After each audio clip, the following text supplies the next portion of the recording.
নিরাপদ সম্পর্ক চায়, তবে কোন আগ্রাসী মনোভাব, অবৈধ হস্তক্ষেপ বা চোখ রাঙানি প্রত্যাশা করে না।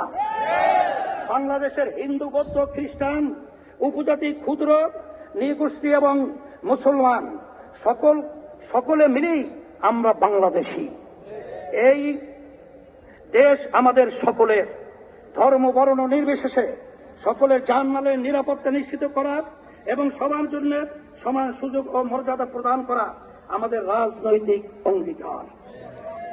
আমার মা বোনদের উদ্দেশ্যে বলতে চাই, নারীরা আমাদের জনশক্তির অর্থে। দেশ গঠনে নারীদের ভূমিকা খুবই গুরুত্বপূর্ণ। ইসলামী আন্দোলন বাংলাদেশ নারীর স্বাধীনতা, সম্মান ও অধিকার নিশ্চিত করতে চায়। আমরা নারীর প্রতি কোনো প্রকার সহিংসতা বরদাস্ত করব না।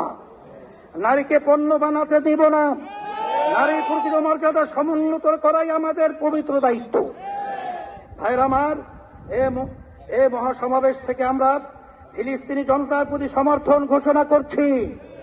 প্রথম কিবলা বাইতুল মুকাদ্দাসে মুক্তিসহ স্বাধীন ফিলিস্তিন রাষ্ট্র প্রতিষ্ঠার জন্য সব মুসলিম দেশের রাষ্ট্রপ্রধানদের কার্যকর উদ্যোগ নেওয়ার জোর দাবি জানাচ্ছি। সংগ্রামী ভাইরা আমার, আমরা রাষ্ট্রের সুশাসন চাই, জবাবদিহিতা নিশ্চিত করতে চাই।